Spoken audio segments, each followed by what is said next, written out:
सत श्री अकाल। India plus USA देख रहे सब दर्शकों का स्वागत है। मैं हाँ मनप्रीत कौर। दिल्ली के मुख्यमंत्री अरविंद केजरीवाल ने की वकीलों नाल प्रेस कॉन्फ्रेंस। आप आगू वालों ये दस्सिया जावे कि वह जमीन ते किहड़ी क्रांति लियाउणा चाहुंदे ने।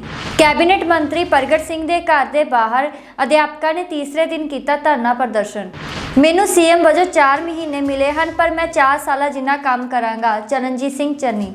राजस्थान के मंत्री ने कहा कि हेमा मालिनी बुढ़ी हो गई है, हुण कैटरीना कैफ दी गल्लां वर्गी सड़क बनाई जाए।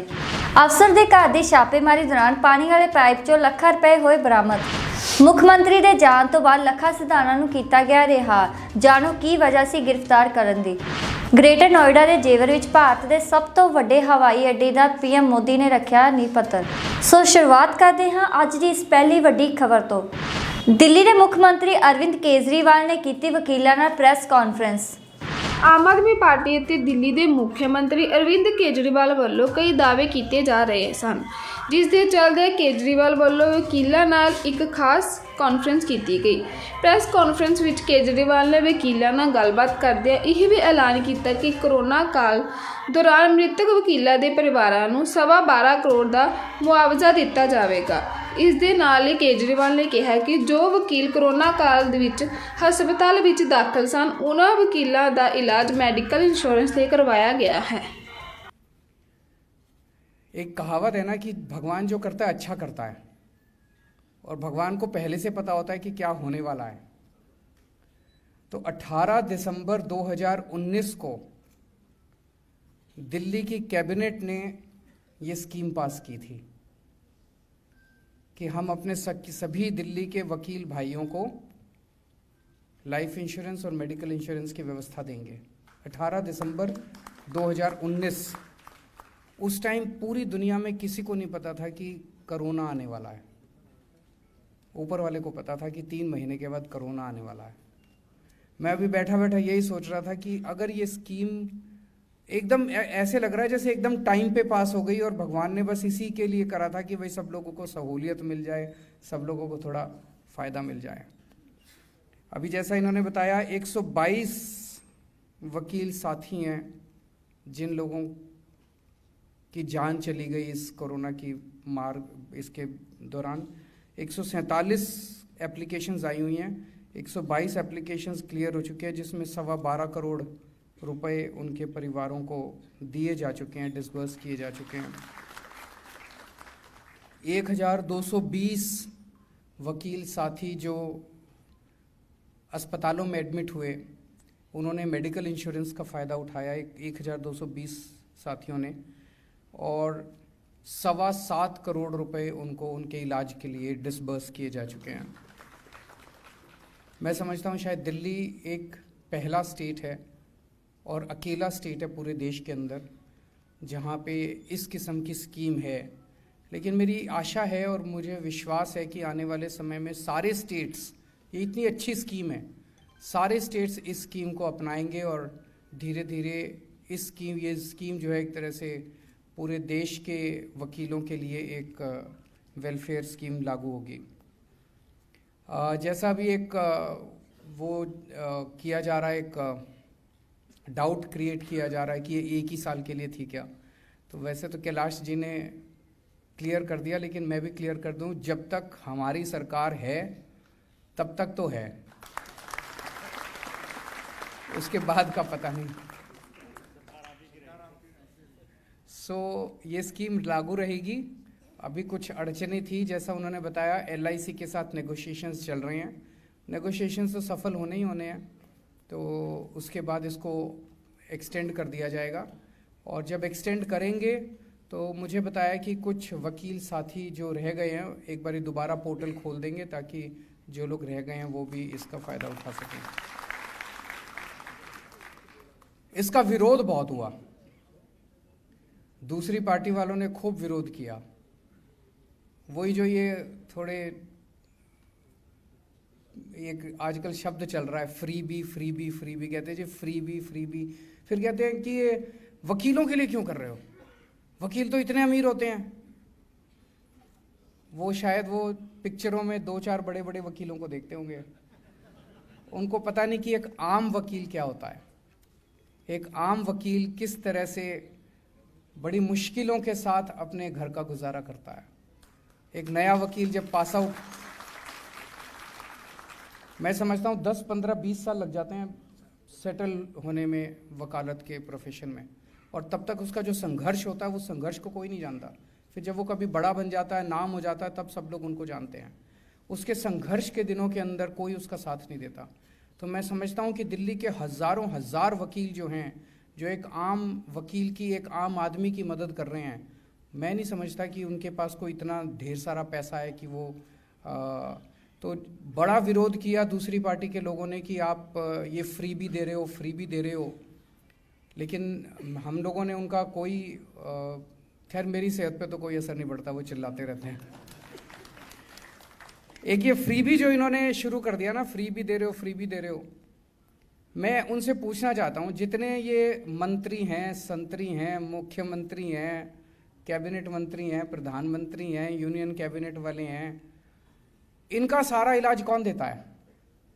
इनका तो इलाज फ्री है, इनका इलाज फ्री है। और आप वकीलों को अगर फ्री इलाज दे दो तो कहेंगे फ्री भी, फ्री भी, फ्री भी। तुमको इलाज फ्री मिल रहा है तब तुमको तकलीफ नहीं होती, तुम फ्री इलाज ले सकते हो। हम अपने वकीलों को फ्री इलाज देते तो तुमको तकलीफ होती है। एक एक मंत्री जो है उसकी 4-4 हज़ार यूनिट बिजली फ्री होती है, उसको 4,000 यूनिट बिजली फ्री मिल जाए तो कोई फ्री भी नहीं है। मैंने अगर अपने दिल्ली के लोगों के लिए 200 यूनिट बिजली फ्री कर देंगे तो कहते हैं फ्री भी, फ्री भी, फ्री भी, फ्री भी। भाई मैंने तो ठान ली, जो इस देश में मंत्रियों को मिलता है वो सारा देश के लोगों को दिलवा के रहूंगा। हाँ जी, हाँ जी,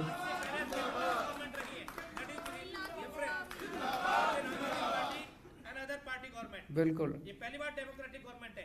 इससे पहले 70 साल तक कैपिटलिस्ट गवर्नमेंट रही है। बिल्कुल। फिर कहते हैं पैसा कहां से आएगा, पैसा कहां से आएगा। पहले ये मंत्री जितने, एक बार कोई एमएलए बन जाए इस देश के अंदर, उसका भाई साहब 10-15 करोड़ का तो बैलेंस हो जाता है, 2-4 बंगले हो जाते हैं, स्विस बैंक में अकाउंट हो जाता है, और 7 पुश्तों का इंतजाम हो जाता है। वो सारा पैसा जो कि सरकार का चोरी होता था, वो पैसा हमने जनता में बांटना चालू कर दिया। जो पैसा स्विस बैंकों में जाता था, उस पैसे से आपका लाइफ इंश्योरेंस करा दिया। 2-2, 3-3 फ्लैट खरीद लेते थे, गुड़गांव में, एक नोएडा में, हर जगह इनके एक फ्लैट होते थे मंत्रियों के, वो उसकी बजाय आपका मेडिकल इंश्योरेंस करा दिया, आपकी बिजली फ्री कर दी। पैसा वहां से आ रहा है, जो पैसा ये सारे मंत्री और ये सारे अफसर मिलकर लूटा करते थे, वो पैसे की लूट हम लोगों ने बंद कर दी उससे। और इतनी ज़्यादा लूट थी, इतनी ज़्यादा लूट थी, मैं बता नहीं सकता। जैसा हमने हेलीकॉप्टर नहीं खरीदा, इन्होंने मेरा एक भाषण सुन रखा है। मैं आप लोगों की भी जानकारी के लिए बता दूं, पिछली बार चुनाव के पहले हम लोगों ने दिल्ली की सारी महिलाओं के लिए मैंने ऐलान किया कि बसों का सफ़र फ्री। तो बोले पैसा कहाँ से आएगा। उसी टाइम बाई चांस गुजरात के मुख्यमंत्री ने अपने लिए एक जहाज़ खरीदा था पर्सनल इस्तेमाल के लिए, 190 करोड़ का जहाज़ था, और दिल्ली की सारी महिलाओं का बस सफ़र फ्री करने के लिए 150 करोड़ रुपए लगे। मैंने कहा जितने में उसने जहाज़ खरीदा उससे कम पैसे में मैंने सारी महिलाओं का सफ़र फ्री कर दिया। तो पैसा तो है, जनता को बेवकूफ़ बना रखा है इन लोगों ने, पैसा नहीं है, पैसा नहीं है। जब ज़्यादा बात करो तो ये फिस्कल डेफिसिट और जीडीपी और फलाना क्या क्या, पता नहीं क्या क्या बोलते रहते हैं। नीयत चाहिए, बाकी कोई टेक्निकल बात नहीं है, बड़ी सिंपल सी बात है। अगर नीयत साफ है, ऊपर वाला भी साथ देता है, और पैसा बहुत है, जब पैसे की कोई कमी नहीं है सरकार के अंदर। एक चीज मैं आप लोगों से मांगना चाहता हूं, वो ये कि आप लोग, बहुत लोग मदद करते हैं कि अगर कोई भी गरीब आदमी आपके पास आए, उसके पास पैसे नहीं हो, उसकी मदद ज़रूर करना। और मदद आप करते हैं, और मैं इसका बेनिफिशियरी हूँ। ये मेरे को, अरविंद केजरीवाल को इस देश के लोग पिछले 7-8 साल से जानने लगे हैं। उसके पहले तो मैं दिल्ली की सीमापुरी सुंदर नगरी की झुग्गियों के अंदर काम किया करता था। पहले इनकम टैक्स में काम करता था, फिर इनकम टैक्स की नौकरी छोड़ दी, एक एनजीओ बना ली। फिर एनजीओ बना के हम राइट टू इन्फॉर्मेशन और राशन के मुद्दे पे सुंदर नगरी की झुग्गियों में काम करते थे। तो वहाँ झुग्गियों में लोगों को ढेरों परेशानियाँ होती थी। तो लोगों को पकड़ पकड़ के मैं वकीलों के पास ले जाता था जब उनके काम होते थे। उस टाइम तो कोई मेरे को नहीं जानता था, मैं एक सामान्य साधारण सा आदमी था, लेकिन मेरे को कभी किसी वकील ने मना नहीं किया। सबने फ्री केसेस करे मेरे, चाहे वो बड़े वकील हों, चाहे सुप्रीम कोर्ट का केस हो, चाहे हाई कोर्ट का केस हो, चाहे लोअर कोर्ट का केस हो, सारे वकीलों ने मेरे फ्री केसेस करे। मैं उन सभी वकीलों का शुक्रिया अदा करता हूँ। ਆਪ ਆਗੂ ਵੱਲੋਂ ਇਹ ਦੱਸਿਆ ਜਾਵੇ ਕਿ ਉਹ ਜ਼ਮੀਨ ਤੇ ਕਿਹੜੀ ਕ੍ਰਾਂਤੀ ਲਿਆਉਣਾ ਚਾਹੁੰਦੇ ਨੇ। ਪੰਜਾਬ ਦੇ ਸਿੱਖਿਆ ਮੰਤਰੀ ਨੇ ਅੱਜ ਦਿੱਲੀ ਦੇ ਮੁੱਖ ਮੰਤਰੀ ਅਰਵਿੰਦ ਕੇਜਰੀਵਾਲ ਨੂੰ ਚੁਣੌਤੀ ਦਿੰਦੇ ਹੋਏ ਕਿਹਾ ਕਿ ਆਪ ਆਗੂਆਂ ਵੱਲੋਂ ਇਹ ਦੱਸਿਆ ਜਾਣਾ ਚਾਹੀਦਾ ਹੈ ਕਿ ਉਹ ਇਸ ਜ਼ਮੀਨ ਤੇ ਕਿਹੜੀ ਸਿੱਖਿਆ ਕ੍ਰਾਂਤੀ ਲੈ ਕੇ ਆਣਗੇ, ਜਿਸ ਨੂੰ ਸਦੀਆਂ ਤੋਂ ਸਭਿਅਤਾ ਦਾ ਧੂੜਾ ਆਖਿਆ ਜਾਂਦਾ ਹੈ ਤੇ ਜਿਸ ਨੇ ਲੋਕਾਂ ਨੂੰ ਪੜ੍ਹਨਾ ਤੇ ਲਿਖਣਾ ਸਿਖਾਇਆ ਹੈ। ਸਿੱਖਿਆ ਮੰਤਰੀ ਨੇ ਨਾਲ ਹੀ ਕਿਹਾ ਕਿ ਕੇਜਰੀਵਾਲ ਨੂੰ ਪੰਜਾਬ ਦੇ ਬਾਰੇ ਕੁਝ ਪਤਾ ਹੀ ਨਹੀਂ ਹੈ। ਉਹਨਾਂ ਨੇ ਕਿਹਾ ਕਿ ਸ਼ਾਇਦ ਅਰਵਿੰਦ ਕੇਜਰੀਵਾਲ ਇਹ ਤੱਕ ਭੁੱਲ ਗਏ ਹਨ ਕਿ ਉਹ ਉਸੇ ਜ਼ਮੀਨ ਦੇ ਲੋਕਾਂ ਨੂੰ ਵਰਗ ਲਾਉਣ ਦੀ ਕੋਸ਼ਿਸ਼ ਕਰ ਰਹੇ ਨੇ ਜਿੱਥੇ ਵੇਦਾਂ ਅਤੇ ਹੋਰ ਗ੍ਰੰਥਾਂ ਦੀ ਰਚਨਾ ਹੋਈ। ਇਸ ਤੋਂ ਕਿਤੇ ਬਾਅਦ ਜਾ ਕੇ ਲੋਕਾਂ ਨੂੰ ਪੜ੍ਹਨ ਤੇ ਲਿਖਣ ਦੀ ਜਾਂਚ ਆਈ। ਕੈਬਨਿਟ ਮੰਤਰੀ ਪ੍ਰਗਟ ਸਿੰਘ ਦੇ ਘਰ ਦੇ ਬਾਹਰ ਅਧਿਆਪਕਾਂ ਨੇ ਤੀਸਰੇ ਦਿਨ ਕੀਤਾ ਧਰਨਾ ਪ੍ਰਦਰਸ਼ਨ। ਦੱਸ ਦਈਏ ਲਗਾਤਾਰ ਸਿੱਖਿਆ ਮੰਤਰੀ ਦੇ ਖਿਲਾਫ ਟੀਚਰਾਂ ਵੱਲੋਂ ਆਪਣੀ ਮੰਗਾਂ ਨੂੰ ਲੈ ਕੇ ਪ੍ਰਦਰਸ਼ਨ ਕੀਤਾ ਜਾ ਰਿਹਾ ਹੈ, ਜਿਸ ਦੇ ਚਲਦੇ ਅੱਜ ਤੀਜੇ ਦਿਨ ਫਿਰ ਟੀਚਰਾਂ ਨੇ ਸਿੱਖਿਆ ਮੰਤਰੀ ਦੇ ਕੋਠੀ ਦਾ ਘੇਰਾਵ ਕੀਤਾ, ਜਿਸ ਦੌਰਾਨ ਪੁਲਿਸ ਵੱਲੋਂ ਉਹਨਾਂ ਤੇ ਲਾਠੀਚਾਰਜ ਵੀ ਕੀਤਾ ਗਿਆ ਤੇ ਇੱਥੇ ਹੀ ਟੀਚਰਾਂ ਨਾਲ ਗੱਲਬਾਤ ਕਰਨ ਤੇ ਉਹਨਾਂ ਨੇ ਕਿਹਾ ਕਿ ਜਦ ਤੱਕ ਸਿੱਖਿਆ ਮੰਤਰੀ ਉਹਨਾਂ ਨਾਲ ਕੋਈ ਮੀਟਿੰਗ ਜਾਂ ਗੱਲਬਾਤ ਨਹੀਂ ਕਰਦੇ ਨੇ ਤਦ ਤੱਕ ਉਹ ਪ੍ਰਦਰਸ਼ਨ ਇੱਦਾਂ ਹੀ ਜਾਰੀ ਰਹੇਗਾ। प्रशासन मुर्दाबाद मुर्दाबाद मुर्दाबाद प्रशासन मुर्दाबाद मुर्दाबाद सर ਅਸੀਂ ਲਗਾਤਾਰ ਜਾਰੀ रहेंगे ਜਦੋਂ ਤੱਕ ਇਹ ਕੋਡ ਆਫ ਕਨੈਕਟ ਨਹੀਂ ਲੱਗਦਾ। ਸਾਡੇ ਕੋਲ ਆਹੀ ਟਾਈਮ ਹੈ 31 ਦਸੰਬਰ ਤੱਕ। ਸਾਡੇ ਕਾਫੀ ਸਾਥੀ ਓਵਰੇਜ ਹੋ ਜਾਣਗੇ, ਸਾਡੇ ਵਾਸਤੇ ਅੱਗੇ ਵੀ ਮਰਨਾ। ਅਸੀਂ ਬਿਲਕੁਲ ਨਹੀਂ ਰੁਕਾਂਗੇ। ਅਸੀਂ ਜਦੋਂ ਤੱਕ ਪੋਸਟਾਂ ਜਾਰੀ ਨਹੀਂ ਹੁੰਦੀਆਂ ਇੱਥੇ ਰੁਕਾਂਗੇ, ਲਗਾਤਾਰ ਬੈਠਾਂਗੇ। सर प्रदर्शन अपना जिदा सर लगातार 3 दिन हो गए थानू रोष प्रदर्शन करते, कोई सुनवाई नहीं हो रही, की कारण ਮੰਨਦੇ ਤੁਸੀਂ ਇਹਦੇ ਪਿੱਛੇ? ਸਰ ਸਾਨੂੰ ਤਾਂ ਇਹਨਾਂ ਦੇ ਨੀਤੀਆਂ ਲੱਗ ਰਿਹਾ ਵੀ ਇਹ ਸਾਡਾ ਕੋਈ ਹੱਲ ਕਰਨਾ ਚਾਹੁੰਦੇ ਨਹੀਂ, ਐਜੂਕੇਸ਼ਨ ਸਿਸਟਮ ਨੂੰ ਸਹੀ ਨਹੀਂ ਕਰਨਾ ਚਾਹੁੰਦੇ। ਇਹਨਾਂ ਦਾ ਮਤਲਬ ਇਹ ਪੜ੍ਹ ਲਿਖ ਕੇ ਅੱਗੇ ਬੱਚਿਆਂ ਨੂੰ ਸਿਖਾਉਣਗੇ, ਉਹ ਸਾਡੇ ਵਿਰੁੱਧ ਖੜੇ ਹੋਣਗੇ। ਇਹ ਪੜ੍ਹਾਈ ਨੂੰ ਬਿਲਕੁਲ ਜ਼ੀਰੋ ਲੈਵਲ ਤੇ ਕਰਨਾ ਚਾਹੁੰਦੇ ਆ। ਸਾਡੇ ਕਾਫੀ ਸਕੂਲ 'ਚ ਅਸਾਮੀਆਂ ਖਾਲੀ ਨੇ, ਇਹ ਭਰਨਾ ਵੀ ਨਹੀਂ ਚਾਹੁੰਦੇ ਤਾਂ ਐ ਟਾਈਮ ਟਪਾਉਣਾ ਚਾਹੁੰਦੇ ਆ 5 ਸਾਲ ਦਾ। ਸਰ ਪੰਜਾਬ ਜਿਹਦਾ ਸਿੱਖਿਆ ਨੰਬਰ 1 ਆਇਆ, ਇਹ ਤੇ ਤੁਹਾਡਾ ਕੀ ਕਹਿਣਾ ਵਾ ਕਿ ਇਹ ਤਾਂ ਜੀ ਇੱਕ ਵੇਖੋ ਇਹ ਸ਼ੋਸ਼ਾ ਇਹਨਾਂ ਦਾ ਕੀਤਾ ਜਾ ਰਿਹਾ। ਦੁਬਾਰਾ ਨੂੰ ਰੰਗ ਕਰਵਾ ਕੇ ਚਾਰੇ ਪਾਸੇ ਦੁਬਾਰਾ ਹਾਂਜੀ ਵੀ ਇਹ ਸਮਾਰਟ ਸਕੂਲ ਬਣ ਗਏ। ਸਮਾਰਟ ਸਕੂਲ 'ਚ ਟੀਚਰ ਹੈ ਨਹੀਂ, ਕੁਝ ਵੀ ਹੈ ਨਹੀਂ। ਤੇ ਆਹ ਦੇਖੋ ਅੱਜ ਟੀਚਰ ਕਿੱਥੇ ਇੱਥੇ ਰੋ ਰਿਹਾ। ਮੈਨੂੰ ਨਹੀਂ ਲੱਗਦਾ ਇਹ ਸਿੱਖਿਆ ਐਜੂਕੇਸ਼ਨ ਕੋ ਉੱਪਰ ਜਾਣ ਦੀ ਕੋਈ ਗੱਲ ਕਰ ਰਹੇ ਨੇ, ਕੁਝ ਵੀ ਨਹੀਂ ਹੋ ਰਿਹਾ। ਮੈਨੂੰ ਸੀਐਮ ਵਜੋਂ 4 ਮਹੀਨੇ ਮਿਲੇ ਹਨ, ਪਰ ਮੈਂ 4 ਸਾਲਾਂ ਜਿੰਨਾ ਕੰਮ ਕਰਾਂਗਾ। ਚਰਨਜੀਤ ਸਿੰਘ ਚੰਨੀ। ਪੰਜਾਬ ਦੇ ਮੁੱਖ ਮੰਤਰੀ ਚਰਨਜੀਤ ਸਿੰਘ ਚੰਨੀ ਨੇ ਕਿਹਾ ਕਿ ਪਾਰਟੀ ਨੂੰ ਕਈ ਮੁੱਦਿਆਂ ਤੇ ਪਾਰਟੀ ਵਿੱਚ ਹੀ ਵਿਰੋਧ ਦਾ ਸਾਹਮਣਾ ਕਰਨਾ ਪੈ ਰਿਹਾ ਹੈ। ਉਹਨਾਂ ਕਿਹਾ ਹੈ ਕਿ ਮੈਂ ਮੁੱਖ ਮੰਤਰੀ ਦੀ ਦੌੜ ਵਿੱਚ ਨਹੀਂ ਸੀ, ਮੇਰੇ ਬਾਪ ਦਾਦਾ ਸਿਆਸਤ 'ਚ ਨਹੀਂ ਸਨ। ਇੱਕ ਆਮ ਆਦਮੀ ਲਈ ਇਹ ਸਿਸਟਮ 'ਚ ਆਉਣਾ ਕਾਫੀ ਮੁਸ਼ਕਿਲ ਹੈ। ਸਭ ਤੋਂ ਪਹਿਲਾਂ ਮੈਂ ਆਜ਼ਾਦ ਤੌਰ ਤੇ ਚੋਣ ਜਿੱਤਿਆ, ਮੈਨੂੰ ਵਿਰੋਧੀ ਧਿਰ ਦਾ ਨੇਤਾ ਬਣਾਇਆ ਗਿਆ, ਮੈਂ ਕਦੇ ਮੰਗ ਨਹੀਂ ਕੀਤੀ ਸੀ। ਉਹਨਾਂ ਕਿਹਾ ਹੈ ਕਿ ਮੈਂ ਕੈਪਟਨ ਅਮਰਿੰਦਰ ਸਿੰਘ ਨੂੰ ਹਟਾਉਣ ਦੀ ਮੰਗ ਉਠਾਈ ਸੀ, ਉਹ ਭਾਜਪਾ ਨਾਲ ਸਨ ਪਰ ਮੈਂ ਉਮੀਦਵਾਰ ਨਹੀਂ ਸੀ। ਇਹ ਰਾਹੁਲ ਗਾਂਧੀ ਦਾ ਫੈਸਲਾ ਸੀ, ਰਾਹੁਲ ਗਾਂਧੀ ਨੇ ਮੈਨੂੰ ਮੁੱਖ ਮੰਤਰੀ ਚੁਣਿਆ। ਪੰਜਾਬ ਦੀ ਯੂਨੀਵਰਸਿਟੀ ਤੇ ਕਈ ਹੋਰ ਯੂਨੀਵਰਸਿਟੀਆਂ ਦੀ ਹਾਲਤ ਖਰਾਬ ਹੈ। ਖਾਸ ਤੌਰ ਤੇ ਪੰਜਾਬੀ ਯੂਨੀਵਰਸਿਟੀ ਦੇ ਵਿੱਚ ਪੈਸਿਆਂ ਦੀ ਕਮੀ ਰਹੀ ਹੈ, ਜਿਹਦੇ ਨਾਲ ਯੂਨੀਵਰਸਿਟੀ ਦਾ ਮਿਆਰ ਗਿਰਦਾ ਜਾ ਰਿਹਾ ਸੀ ਤੇ ਯੂਨੀਵਰਸਿਟੀ ਚੱਲਣੀ ਔਖੀ ਹੋਈ ਸੀ। ਮੈਂ ਪਿਛਲੇ ਵਾਰ ਵੀ ਗੌਰ ਕਰੀ ਹੈ ਇਸ ਗੱਲ ਦੀ, ਪਿਛਲੇ ਵੀਸੀ ਨੇ ਵੀ ਸਾਡੇ ਧਿਆਨ 'ਚ ਲਿਆਂਦਾ ਸੀ, ਲੇਕਿਨ ਸਰਕਾਰ ਕੈਪਟਨ ਸਾਹਿਬ ਦੀ ਸੀਗੀ ਉਸ ਜਾਂ ਉਸ ਤੋਂ ਪਹਿਲਾਂ ਬਾਦਲਾਂ ਦੀ ਸਰਕਾਰ ਸੀ, ਉਹਦੇ ਵਿੱਚ ਗੌਰ ਨਹੀਂ ਕੀਤੀ ਗਈ। ਪਰ ਅੱਜ ਅਸੀਂ ਖਾਸ ਤੌਰ ਤੇ ਇੱਥੇ ਆਏ ਆ, ਉਹਦੇ ਦੀ ਫਾਈਨੈਂਸ਼ੀਅਲ ਪੋਜੀਸ਼ਨ ਸਾਰੀ ਸਮਝੀ ਹੈ ਤੇ ਸਮਝ ਕੇ ਮੈਂ ਤੁਹਾਨੂੰ ਕੁਝ ਆਪਣਾ ਜਿਹੜਾ ਅਸੀਂ ਵਿਚਾਰ ਕੀਤਾ ਹੈ ਤੇ ਸੋਚਿਆ ਹੈ ਤੇ ਆਉਣ ਵਾਲੇ ਸਮੇਂ ਦੇ ਵਿੱਚ ਕਿਸ ਤਰ੍ਹਾਂ ਯੂਨੀਵਰਸਿਟੀ ਨੂੰ ਉੱਪਰ ਚੱਕਿਆ ਜਾਵੇ ਉਹਦੇ ਬਾਰੇ ਮੈਂ ਤੁਹਾਨੂੰ ਦੱਸਣਾ ਚਾਹੁੰਦਾ। ਵੱਡੀ ਗੱਲ ਇਹ ਹੈ ਕਿ we are a welfare state.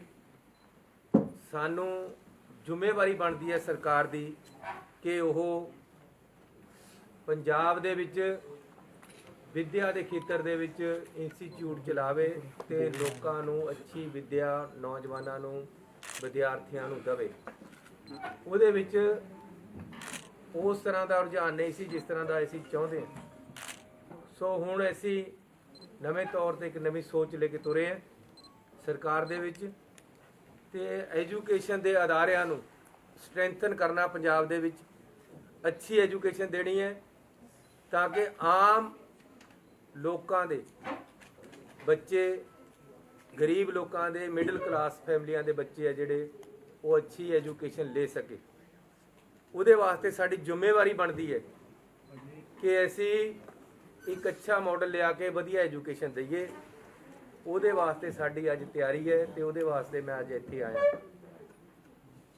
150 crore ਰੁਪਈਆ, 150 ਕਰੋੜ ਇਕੱਠਾ ਪਿਛਲੀ ਸਰਕਾਰ ਦੇ ਟਾਈਮ ਪੰਜਾਬੀ ਯੂਨੀਵਰਸਿਟੀ ਨੇ ਲੋਨ ਲੈ ਲਿਆ।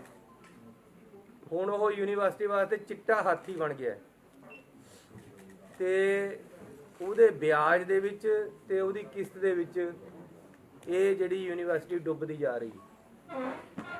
ਸੋ ਅੱਜ ਮੈਂ ਧੰਨਵਾਦੀ ਹਾਂ FM ਸਾਹਿਬ ਦਾ, ਮੇਰੇ ਨਾਲ ਆਏ ਹੈ। ਅਸੀਂ ਇਹ ਫੈਸਲਾ ਕਰ ਲਿਆ ਕਿ ਇਹ 150 ਕਰੋੜ ਰੁਪਈਆ ਅਸੀਂ ਸਰਕਾਰ ਦੇ ਖੇਤਰ ਵਿੱਚ ਲੈ ਲਿਆ ਹੈ। ਇਹਨਾਂ ਦਾ ਇਸ ਗੱਲ ਤੋਂ ਵਜਨ ਲਾਤਾ ਹੈ। 150 ਕਰੋੜ ਰੁਪਈਆ ਹੁਣੇ ਪੰਜਾਬ ਸਰਕਾਰ ਨੇ ਔਨ ਕਰ ਲਿਆ ਤੇ ਅਸੀਂ ਇਹਨਾਂ ਨੂੰ ਇਹ ਇੱਕ ਕਿਸਮ ਦੀ ਗ੍ਰਾਂਟ ਦੇਤੀ ਹੈ ਤੇ ਇਹਨਾਂ ਨੂੰ 150 ਕਰੋੜ ਰੁਪਏ ਦਾ ਬੋਝ ਖਤਮ ਕਰਤਾ ਹੈ ਤਾਂ ਕਿ ਯੂਨੀਵਰਸਿਟੀ ਚੱਲੇ। ਲੇਕਿਨ ਇਸ ਤੋਂ ਵੀ ਅੱਗੇ ਯੂਨੀਵਰਸਿਟੀ ਦਾ ਖਰਚਾ ਹੈ ਮਹੀਨੇ ਦਾ 20 ਕਰੋੜ, ਜਿਹੜਾ ਜ਼ਰੂਰੀ ਇਹਨਾਂ ਨੂੰ ਸਰਕਾਰ ਵੱਲੋਂ ਚਾਹੀਦਾ। ਫੀਸਾਂ ਕੱਢ ਕੇ ਇਹਨਾਂ ਦਾ 20 ਕਰੋੜ ਰੁਪਏ ਦਾ ਖਰਚਾ ਬਚ ਜਾਂਦਾ ਜਿਹੜਾ ਨਹੀਂ ਪੇ ਕਰ ਸਕਦੇ। ਪੰਜਾਬ ਸਰਕਾਰ ਇਹਨਾਂ ਨੂੰ ਦੇ ਰਹੀ ਸੀ 9.5 ਕਰੋੜ ਰੁਪਈਆ, ਜਿਹਦੇ ਕਰਕੇ ਇਹ ਯੂਨੀਵਰਸਿਟੀ ਦੇ ਵਿੱਚ ਕੁਆਲਿਟੀ ਐਜੂਕੇਸ਼ਨ ਨਹੀਂ ਮਿਲ ਰਹੀ। ਪਰ ਸਾਡੀ ਜ਼ਿੰਮੇਵਾਰੀ ਹੈ ਕਿ ਪੰਜਾਬ ਦੇ ਵਿਦਿਆਰਥੀ ਨੂੰ, ਨੌਜਵਾਨ ਨੂੰ ਅੱਛੀ ਔਰ ਕੁਆਲਿਟੀ ਐਜੂਕੇਸ਼ਨ ਮਿਲੇ। ਯੂਨੀਵਰਸਿਟੀਆਂ ਕੋਲ ਇੰਨਾ ਕੁ ਪੈਸਾ ਹੋਵੇ ਕਿ ਉਹਨਾਂ ਨੂੰ ਪੈਸੇ ਦੀ ਦਿੱਕਤ ਕਰਕੇ ਪੜ੍ਹਾਈ ਨਾ ਖਰਾਬ ਹੋਵੇ। ਸੋ ਅਸੀਂ ਯੂਨੀਵਰਸਿਟੀ ਨੂੰ 9.5 ਕਰੋੜ ਦੀ ਜਗ੍ਹਾ 20 ਕਰੋੜ ਰੁਪਈਆ ਪਰ ਮਹੀਨਾ ਦੇ ਕਰਾਂਗੇ ਤਾਂ ਕਿ ਇੱਥੇ ਇੱਕ ਬਹੁਤ ਵਧੀਆ ਇਹ ਯੂਨੀਵਰਸਿਟੀ ਜਿਸ ਸੁਪਨੇ ਨਾਲ, ਜਿਸ ਸੋਚ ਦੇ ਨਾਲ ਇਹ ਬਣਾਈ ਗਈ ਸੀ ਉਸ ਤਰ੍ਹਾਂ ਚੱਲੇ। ਸੋ ਅਸੀਂ 240 ਕਰੋੜ ਰੁਪਈਆ ਪਰ ਈਅਰ ਯੂਨੀਵਰਸਿਟੀ ਨੂੰ ਚਲਾਉਣ ਵਾਸਤੇ ਦੇਣਾ ਹੈ ਤੇ 150 ਕਰੋੜ ਰੁਪਈਆ ਇਹਨਾਂ ਦਾ ਅਸੀਂ ਮਾਫ ਕਰਤਾ ਹੈ ਵਿਆਜ, ਉਹ ਆਪਣੇ ਸਰਕਾਰ ਦੇ ਸਿਰ ਲੈ ਰਿਹਾ ਹੈ, ਉਹ ਅਸੀਂ ਟੇਕ ਓਵਰ ਕਰ ਲਿਆ। ਸੋ ਇੱਕ ਵੱਡੀ ਸੋਚ ਦੇ ਨਾਲ ਅਸੀਂ ਅੱਜ ਯੂਨੀਵਰਸਿਟੀ ਦੇ ਵਿੱਚ ਵੈਸੇ ਮੀਟਿੰਗ ਕਰਨ ਆਏ ਆ, ਪਰ ਇਹਨਾਂ ਨੇ ਕੋਈ ਹਾਲ ਦੇ ਵਿੱਚ ਵੀ ਮੀਟਿੰਗ ਰੱਖੀ ਹੈ। ਅਸਲ ਦੇ ਵਿੱਚ ਮੈਨੂੰ ਇਹਨਾਂ ਨੇ ਅਪਰੋਚ ਕੀਤਾ, ਪਿਛਲੇ VC ਨੇ ਵੀ ਮੈਨੂੰ ਅਪਰੋਚ ਕੀਤਾ ਸੀ। ਉਦੋਂ ਅਸਲ ਦੇ ਵਿੱਚ ਜਿਹੜਾ ਬੰਦੇ ਸਰਕਾਰ ਚਲਾ ਰਹੇ ਉਹਨਾਂ ਨੇ ਫੈਸਲੇ ਲੈਣੇ ਹੁੰਦੇ, ਕਈ ਵਾਰ ਮੁੱਖ ਮੰਤਰੀ ਦੇ ਥੱਲੇ ਫੈਸਲੇ ਨਹੀਂ ਲਏ ਹੋਏ ਕਰਦੇ। ਇਸ ਕਰਕੇ ਮੈਂ ਧੰਨਵਾਦੀ ਹਾਂ FM ਸਾਹਿਬ ਦਾ ਜਿਹੜੇ ਅੱਜ ਆ ਕੇ ਮੇਰੇ ਨਾਲ ਉਹਨਾਂ ਨੇ ਇਸ ਮਸਲੇ ਨੂੰ ਹੱਲ ਕੀਤਾ ਹੈ। ਅਸੀਂ ਅੱਛੀ ਐਜੂਕੇਸ਼ਨ ਵੱਲ ਵਧ ਰਹੇ ਹਾਂ। ਪੰਜਾਬ ਦੇ ਵਿੱਚ ਇੱਕ ਨਵਾਂ ਮਾਡਲ ਐਜੂਕੇਸ਼ਨ ਦਾ ਲੈ ਕੇ ਆ ਰਹੇ ਹਾਂ, ਨਵੀਂ ਸੋਚ, ਨਵਾਂ ਪੰਜਾਬ ਅਸੀਂ ਬਣਾਵਾਂਗੇ ਤੇ ਹਰ ਸਾਲ 240 ਕਰੋੜ ਰੁਪਈਆ ਪੰਜਾਬ ਸਰਕਾਰ ਪੰਜਾਬੀ ਯੂਨੀਵਰਸਿਟੀ ਨੂੰ ਚਲਾਉਣ ਵਾਸਤੇ ਦੇ ਕਰੇਗੀ। ਬਹੁਤ ਧੰਨਵਾਦ। ਚੰਦੇ ਸਾਹਿਬ ਜਿਸ ਤਰ੍ਹਾਂ ਅੱਜ ਹੰਗਾਮਾ ਹੋਇਆ ਯੂਨੀਵਰਸਿਟੀ ਜਿਹੜੇ ਅਧਿਆਪਕ ਇਕੱਠੇ ਹੋ ਕੇ ਆਏ ਆ, ਉਹਨਾਂ ਦਾ ਇਹ ਕਹਿਣਾ ਕਿ ਸਰਕਾਰ ਨੌਕਰੀਆਂ ਤੇ ਦੇਰੀ ਗੱਲ ਕਰ ਰਹੀ ਹੈ ਕਿ ਘਰ ਘਰ ਰੁਜ਼ਗਾਰ, ਪਰ ਅੱਜ ਸਾਡੇ ਜਿਹੜੇ ਰੁਜ਼ਗਾਰ ਆ ਖੋਏ ਜਾ ਰਹੇ ਆ। 900 ਦੇ ਕਰੀਬ ਜਿਹੜੀਆਂ ਅਸਲ ਦੇ ਵਿੱਚ ਕਹਿੰਦੇ ਵੀ ਜਿਹਦੇ ਘਰ ਦਾਣੇ ਉਹਦੇ ਕਮਲੇ ਵੀ ਸਿਆਣੇ। ਪੰਜਾਬੀ ਯੂਨੀਵਰਸਿਟੀ ਦੇ ਘਰ ਵਿੱਚ ਦਾਣੇ ਨਹੀਂ ਸੀ, ਪੈਸੇ ਦੀ ਦਿੱਕਤ ਸੀ। ਉਹ ਮੈਂ ਅੱਜ ਪੱਕੇ ਤੌਰ ਤੇ ਹੱਲ ਕਰ ਚੱਲਿਆ। ਅੱਗੇ ਨੂੰ ਇਸ ਯੂਨੀਵਰਸਿਟੀ ਦੇ ਵਿੱਚ ਪੈਸੇ ਦੀ ਕੋਈ ਦਿੱਕਤ ਨਹੀਂ ਆਏਗੀ ਤਾਂ ਐਜੂਕੇਸ਼ਨ ਅੱਛੀ ਮਿਲੇਗੀ। ਜਦ ਪੈਸੇ ਦੀ ਦਿੱਕਤ ਹੈ ਤਾਂ ਸਟੂਡੈਂਟ ਨੂੰ ਵੀ ਦਿੱਕਤ ਹੈ, ਫਿਰ ਟੀਚਰ ਨੂੰ ਵੀ ਦਿੱਕਤ ਹੈ। ਇਸ ਕਰਕੇ ਫਿਰ ਹੰਗਾਮੇ ਵੀ ਹੁੰਦੇ ਹੈ। ਹੁਣ ਇਹ ਕੋਈ ਹੰਗਾਮੇ ਨਹੀਂ ਹੋਣੇ, ਸਾਰੇ ਮਸਲੇ ਪੰਜਾਬ ਦੇ ਵਿੱਚ ਇੱਕ ਨਕਲੀ ਕੇਜਰੀਵਾਲ ਘੁੰਮ ਰਿਹਾ, ਨਿਸ਼ਾਨਾ ਸਿੱਧਾ ਤੁਹਾਡੇ ਤੇ ਲਗਾਇਆ। ਕਹਿੰਦੇ ਜੀ ਆਮ ਆਦਮੀ ਹੋਣ ਦਾ ਕਹਿ ਰਿਹਾ ਪਰ ਹੈ ਨਹੀਂ। ਚੰਨੀ ਸਾਹਿਬ ਤੁਹਾਡਾ ਸਵਾਲ ਮੈਂ ਕਰ ਦੇਣਾ, ਫਿਰ ਟਾਈਮ ਤੁਹਾਡੇ ਕੋਲ ਘੱਟ ਹੈ। ਪੰਜਾਬ 'ਚ ਤੁਸੀਂ ਮੁੱਦੇ ਨਸ਼ੇ ਦੇ, ਬੇਅਦਬੀ ਦੇ ਹੋਰ ਦੱਸ ਰਹੇ ਹੋ, ਪਰ ਪੰਜਾਬ ਦੇ ਚੰਡੀਗੜ੍ਹ ਦਾ ਮੁੱਦਾ, ਪਾਣੀਆਂ ਦਾ ਮੁੱਦਾ ਕਿਤੇ ਵੀ ਕਿਸੇ ਦੀ ਜ਼ੁਬਾਨ ਤੇ ਨਹੀਂ ਆਇਆ। ਉਹ ਕੀ ਗੱਲ ਹੈ? ਦੇਖੋ ਨਕਲੀ ਕੇਜਰੀਵਾਲ ਤੋਂ ਪਹਿਲੇ ਯਾਰ ਹੁਣ ਮੈਂ ਤੁਹਾਨੂੰ ਪਤਾ ਹੈ ਕਿ ਜਦ ਚੀਜ਼ ਵੱਧਦੀ ਹੈ ਨਾ ਫਿਰ ਕੁਛ ਨਾ ਕੁਛ ਅਗਲਾ ਬੋਲਦਾ ਹੈ। ਹੁਣ ਉਹ ਭਟਕ ਗਏ ਹੈ, ਬੁਖਲਾ ਗਏ ਹੈ। ਹੁਣ ਕਿਸੇ ਨੂੰ ਨਕਲੀ ਦੱਸਦੇ, ਕਿਸੇ ਨੂੰ ਕੁਝ ਦੱਸਦੇ, ਉਹ ਆਪ ਨਕਲੀ ਹੈ। ਨਕਲੀਏ ਦਾ ਤੁਸੀਂ ਮਤਲਬ ਸਮਝਦੇ? ਪਿੰਡਾਂ ਦੇ ਵਿੱਚ ਆਉਂਦੇ ਨਾ ਭੰਡ ਜੇ ਨਕਲ ਕਰਨ ਵਾਸਤੇ, ਜੀ ਜੀ, ਉਹ ਸਿਸਟਮ ਹੈ। ਉਹ ਬਹੁਤੀ ਦੇਰ ਚੱਲਦਾ ਨਹੀਂ ਹੁੰਦਾ, ਉਹ ਚੱਲਿਆ ਨਹੀਂ। ਹੁਣ ਉਹਨਾਂ ਦਾ ਸਿਸਟਮ ਚੱਲ ਨਹੀਂ ਰਿਹਾ, ਕੁਛ ਨਾ ਕੁਛ ਬੋਲ ਕੇ ਦੂਸਰੇ ਨੂੰ ਭੜਕਾਉਣ ਦੀ ਕੋਸ਼ਿਸ਼ ਕਰਦੇ। ਪਰ ਅਸੀਂ ਇੱਕ ਸੋਚ ਲੈ ਕੇ ਔਰ ਅੱਛੀ ਸੋਚ ਲੈ ਕੇ ਪੰਜਾਬ ਦੇ ਵਿੱਚ ਚੱਲ ਰਹੇ, ਪੋਜ਼ਿਟਿਵਿਟੀ ਨਾਲ ਚੱਲ ਰਹੇ। ਮੈਂ ਕਿਸੇ ਨੂੰ ਇਹ ਨਹੀਂ ਕਹਿਣਾ ਕਿ ਮੇਰੀ ਨਕਲ ਕਰ ਰਿਹਾ, ਮੈਂ ਕਿਸੇ ਨੂੰ ਇਹ ਨਹੀਂ ਕਹਿਣਾ ਇਹ ਮਾੜਾ ਹੈ, ਮੈਂ ਕਿਸੇ ਨੂੰ ਇਹ ਨਹੀਂ ਚੰਗਾ। ਮੈਂ ਆਪਣੀ ਲਾਈਨ ਤੇ ਚੱਲ ਰਹੇ। ਅਸੀਂ ਆਪਣੀ ਲਾਈਨ ਨੂੰ ਵਧੀਆ ਕਰ ਰਹੇ। ਅਸੀਂ ਪੰਜਾਬ ਦੇ ਵਿੱਚ ਉਹ ਚੀਜ਼ਾਂ ਲੈ ਕੇ ਆ ਰਹੇ ਜੋ ਲੋਕਾਂ ਨੂੰ ਜ਼ਰੂਰਤ ਹੈ। ਲੋਕਾਂ ਦੀਆਂ ਸਮੱਸਿਆਵਾਂ ਹੱਲ ਕਰਦੇ। ਜਦ ਅਸੀਂ ਕੋਈ ਸਮੱਸਿਆ ਹੱਲ ਕਰਦੇ, ਉਹ ਕਹਿੰਦੇ ਇਹਦੇ 'ਤੇ ਪੈਸੇ ਕਿੱਥੇ ਦੇ ਆਓਗੇ। ਹੁਣ ਮੈਂ ਕੇਜਰੀਵਾਲ ਦਾ ਗਰੰਟੀਆਂ ਲੈ ਕੇ ਆਇਆ, ਜਿਹੜੀਆਂ 8 ਗਰੰਟੀਆਂ ਕਹਿ ਰਿਹਾ ਜੀ, ਐਸੀ ਗਰੰਟੀਆਂ ਨਹੀਂ ਦਿੰਦੇ, ਅਸੀਂ ਦੇ ਰਹੇ ਸਾਰਾ ਕੁਝ। ਸਰ ਇੱਕ ਹੋਰ ਜੀ, ਸਰ ਇੱਕ ਹੋਰ ਜੀ, ਸਰ ਇੱਕ ਹੋਰ 25 ਐਮਐਲਏ ਕਾਂਗਰਸ ਦੇ ਕਹਿ ਰਹੇ ਆ ਸੰਪਰਕ ਚ ਉਹਦੇ ਵਿੱਚ ਇਹ ਜੁਮਲੇ ਉਹ ਪਿਛਲੀ ਵਾਰ ਵੀ ਛੱਡੇ ਸੀ, ਹੁਣ ਵੀ ਛੱਡ ਰਹੇ ਆ। ਪੰਜਾਬ ਦੇ ਮੁੱਦਿਆਂ ਦੇ ਆਪਣੇ ਐਮਐਲਏ ਉਹਨਾਂ ਦੇ ਨਾਲ ਨਹੀਂ, ਪਰ ਮੈਂ ਇਸ ਗੱਲ ਨੂੰ ਭੜਕਣਾ ਨਹੀਂ ਚਾਹੁੰਦਾ। ਪਰ ਮੈਂ ਇਹਨਾਂ ਸਿਆਸਤ ਤਾਂ ਹੋਈ ਹੈ, ਪਰ ਪੰਜਾਬ ਦੇ ਮੁੱਦਿਆਂ ਦੇ ਉੱਤੇ ਕੋਈ ਸਿਆਸਤਦਾਨ ਜਿਹੜਾ ਹੈ ਉਹ ਗੰਭੀਰ ਨਹੀਂ ਹੈ। ਚਾਹੇ ਪਾਣੀ ਦਾ ਮੁੱਦਾ, ਦੇਖੋ ਸੁਣੋ ਏਦਾਂ ਕਰੋ, ਅਜੇ ਤਾਂ ਸਿੰਘਾਂ ਨੂੰ ਹੱਥ ਪਿਆ ਹੀ ਹੈ। ਔਰ ਤੁਸੀਂ ਤੇ ਰਿਜ਼ਲਟ ਦੇਖ ਰਹੇ ਹੋ ਪੰਜਾਬ ਦੇ ਵਿੱਚ, ਬਿਜਲੀ, ਪਾਣੀ, ਰੇਤਾ ਸਾਰਿਆਂ ਦਾ। ਸਾਹਿਬ ਨੇ ਮੁੱਦਾ ਚੁੱਕਿਆ। ਇੱਕ ਮਿੰਟ ਸੁਣੋ। ਇਸ ਕਰਕੇ ਇਹ ਗੱਲਾਂ ਹੌਲੀ ਹੌਲੀ ਸਾਰੀਆਂ ਮਸਲੇ ਹੱਲ ਹੋਣੇ। ਔਰ ਅਸੀਂ ਪਾਣੀ ਵਾਲਾ ਜਿਹੜਾ ਮਸਲੇ ਹੱਲ ਕੀਤੇ ਆ, ਹੋਰ ਹੱਲ ਕੀਤੇ। ਲੇਕਿਨ ਪੰਜਾਬੀ ਮਾਂ ਬੋਲੀ ਹੈ ਸਾਡੀ, ਇਹਦੇ ਵਾਸਤੇ ਅਸੀਂ ਬਿੱਲ ਵੀ ਲੈ ਕੇ ਆਏ। ਇਸੇ ਕਰਕੇ ਮੈਂ ਅੱਜ ਪੰਜਾਬੀ ਯੂਨੀਵਰਸਿਟੀ 'ਚ ਆਇਆ। ਪੰਜਾਬ ਦੇ ਵਿੱਚ ਪੰਜਾਬੀ ਹੈ ਜਿਹੜੀ ਉਹ ਪ੍ਰਧਾਨ ਰਹੇਗੀ ਤੇ ਪੰਜਾਬੀ ਕੱਲ ਕੈਪਟਨ ਅਮਰਿੰਦਰ ਸਿੰਘ ਸਾਹਿਬ ਨੇ ਪੰਜਾਬੀ ਨਾਲ ਰਿਲੇਟਡ ਇੱਕ ਸਵਾਲ ਹੈ ਜੀ। ਪੰਜਾਬੀ ਲਈ ਕਾਨੂੰਨ ਲਿਆ ਰਹੇ ਹੋ ਤੁਸੀਂ, ਪੰਜਾਬੀ ਲਈ ਕਾਨੂੰਨ ਲਿਆ ਰਹੇ ਹੋ। ਜਿਹੜੀ ਪ੍ਰੈਸ ਕੋਰ ਹੈ ਪਟਿਆਲੇ ਦੀ, ਮੈਂ ਤੁਹਾਡੇ ਖਿਦਮਤ ਦੇ ਵਿੱਚ ਤੁਹਾਡੇ ਚਰਨਾਂ 'ਚ ਇੱਕ ਬੇਨਤੀ ਕਰਨੀ ਚਾਹੁੰਦਾ। ਅੱਜ ਜੋ ਸੀਐਮ ਸਾਹਿਬ ਨੇ ਫੈਸਲਾ ਲਿਆ ਪਟਿਆਲਾ ਪੰਜਾਬੀ ਯੂਨੀਵਰਸਿਟੀ ਦੇ ਮੁਤਲਕ, ਇਹ 20 ਸਾਲ ਤੋਂ ਇਹ ਮਸਲਾ ਲਮਕ ਰਿਹਾ ਸੀ, ਲਟਕ ਰਿਹਾ ਸੀ।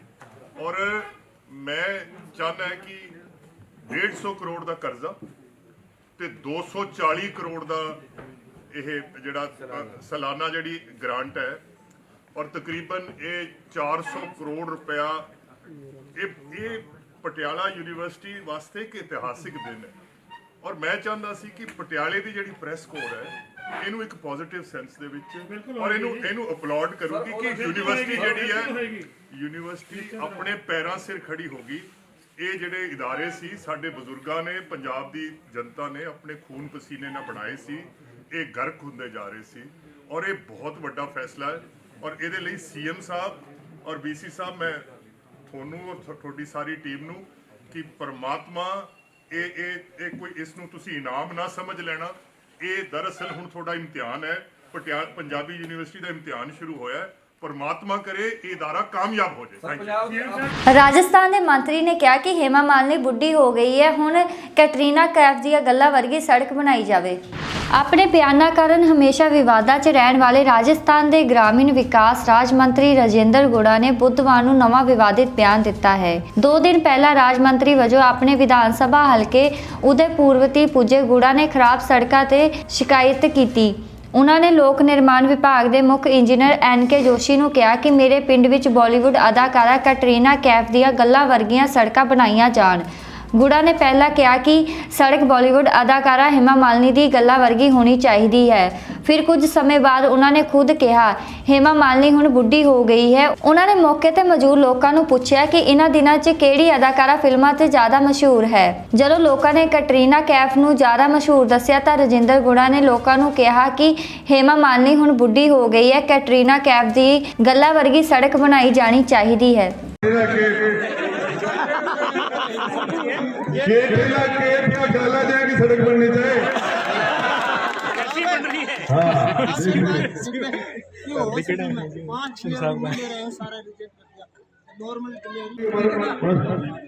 अरे ਅਫਸਰ ਦੇ ਘਰ ਦੀ ਛਾਪੇਮਾਰੀ ਦੌਰਾਨ ਪਾਣੀ ਵਾਲੇ ਪਾਈਪ 'ਚੋਂ ਲੱਖਾਂ ਰੁਪਏ ਹੋਏ ਬਰਾਮਦ। ਤੁਸੀਂ ਅਕਸਰ ਪਾਣੀ ਵਾਲੇ ਪਾਈਪ 'ਚੋਂ ਪਾਣੀ ਨਿਕਲਦਾ ਵੇਖਿਆ ਹੋਣਾ ਹੈ, ਪਰ ਕਰਨਾਟਕ ACB ਨੇ PWD ਦੇ ਜੂਨੀਅਰ ਇੰਜੀਨੀਅਰ ਦੇ ਘਰ ਵਿੱਚੋਂ ਛਾਪੇਮਾਰੀ ਦੌਰਾਨ ਡਰੇਨੇਜ ਪਾਈਪ ਵਿੱਚੋਂ ਲਗਭਗ 13 ਲੱਖ ਰੁਪਏ ਬਰਾਮਦ ਕੀਤੇ। ਛਾਪੇਮਾਰੀ ਦੌਰਾਨ ਕੁੱਲ 54 ਲੱਖ ਰੁਪਏ ਦੀ ਨਕਦੀ ਬਰਾਮਦ ਹੋਈ।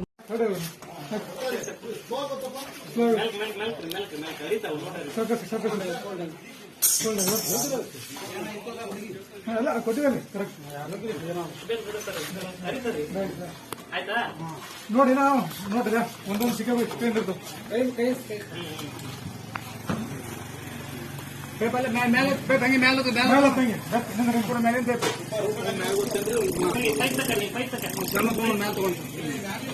ਮੁੱਖ ਮੰਤਰੀ ਦੇ ਜਾਣ ਤੋਂ ਬਾਅਦ ਲੱਖਾ ਸਿਧਾਣਾ ਨੂੰ ਕੀਤਾ ਗਿਆ ਰਿਹਾ। ਜਾਣੋ ਕੀ ਵਜ੍ਹਾ ਸੀ ਗ੍ਰਿਫਤਾਰ ਕਰਨ ਦੀ। ਮੁੱਖ ਮੰਤਰੀ ਚੰਨੀ ਦੇ ਜਾਣ ਮਗਰੋਂ ਲੱਖਾ ਸਿਧਾਣਾ ਨੇ ਲਾਈਵ ਹੋ ਕੇ ਦੱਸਿਆ ਕਿ ਉਸ ਨੂੰ ਹਿਰਾਸਤ 'ਚ ਕਿਉਂ ਲਿਆ ਗਿਆ ਸੀ ਤੇ ਇਸ ਦੇ ਨਾਲ ਹੀ ਲੱਖਾ ਸਿਧਾਣਾ ਨੇ ਚੰਨੀ ਸਰਕਾਰ ਤੇ ਸਵਾਲ ਕੀਤੇ।